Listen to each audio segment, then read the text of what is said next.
పెళ్లికి ముందే శృంగారం చేయడం తప్ప అంటే పక్కాగా తప్పని చెప్పలేమని భారత సుప్రీంకోర్టు వ్యాఖ్యానించింది.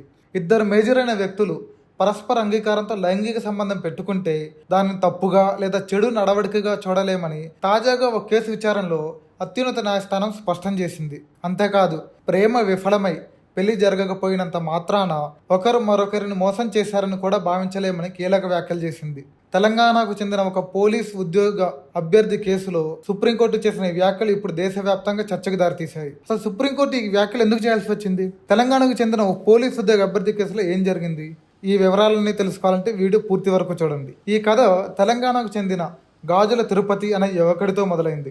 అతను స్టెపెండరీ క్యాడెట్ ట్రైనీ పోలీస్ కానిస్టేబుల్ పోస్టుకు ఎంపికయ్యాడు. అయితే నియామక ప్రక్రియ చివరి దశలో ఒక పాత క్రిమినల్ కేసు అతని ఉద్యోగానికి అడ్డుగా మారింది. తన పొరుగింటి యువతితో దాదాపు 4 ఏళ్ల పాటు ప్రేమ సంబంధం కొనసాగించాడని, పెళ్లి చేసుకుంటానని చెప్పి ఆ తర్వాత మరో మహిళను వివాహం చేసుకున్నాడని ఆరోపిస్తూ ఆ యువతి గతంలో కేసు నమోదు చేసింది. ఈ కేసు కింద మోసం, బెదిరింపు వంటి సెక్షన్లు కూడా నమోదయ్యాయి. అయితే తర్వాత ఆ వివాదం లోక్ అదాలత్లో రాజీ ద్వారా ముగిసిపోయింది. 2015లో కేసు కాంపౌండ్ అయింది. అయితే పోలీసు ఉద్యోగానికి దరఖాస్తు చేసినప్పుడు తిరుపతి తనపై నమోదైన కేసు వివరాలను దాచిపెట్టలేదు. అటెస్టేషన్ ఫారంలో అన్ని వివరాలు వెల్లడించాడు.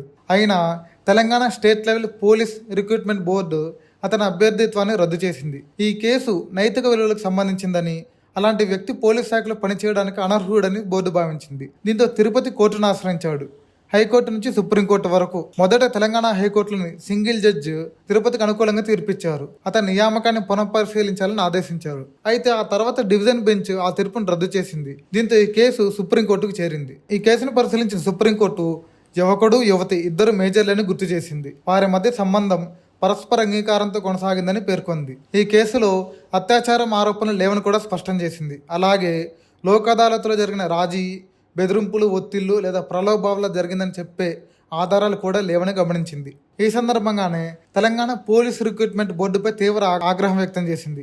ఈ కేసులో రాజీ జరిగినందున తెలంగాణ పోలీస్ రిక్రూట్మెంట్ బోర్డు యువకుడు తన తప్పును ఒప్పుకున్నట్లేనని భావించింది. కానీ సుప్రీంకోర్టు ఈ అభిప్రాయం తీవ్రంగా తప్పుపట్టింది. అలాంటి నిర్ణయానికి ఎలాంటి ఆధారాలు లేవని పేర్కొంది. ఒక వ్యక్తి నిజంగా నైతిక తప్పిదానికి పాల్పడ్డాడని నిరూపించే స్పష్టమైన ఆధారాలు లేకుండా అతనిపై ప్రతికూల నిర్ణయం తీసుకోవడం సరైనది కాదని తెలిపింది. ఈ సందర్భంగానే ప్రేమ పెళ్లిపై కీలక వ్యాఖ్యలు చేసింది. ఈ కేసులో సుప్రీంకోర్టు చేసిన ఆ వ్యాఖ్యలే ఇప్పుడు ఎక్కువ చర్చకు కారణమయ్యాయి.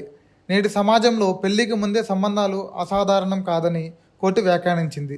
ఇద్దరు అవివాహిత పెద్దలు అంటే మేజర్లు తమ ఇష్ట ప్రకారం సంబంధం కొనసాగించడాన్ని చట్టం నిషేధించదని స్పష్టం చేసింది.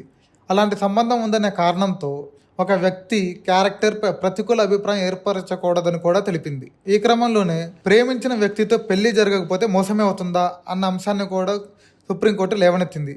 ఈ ప్రశ్నకు సుప్రీంకోర్టు సమాధానం చెప్తూ ప్రతి ప్రేమ కథ పెళ్లితో ముగిదని పేర్కొంది. కేవలం పెళ్లి జరగలేదనే కారణంతో ఒకరు మరొకరిని మోసం చేశారని తేల్చలేమని చెప్పింది.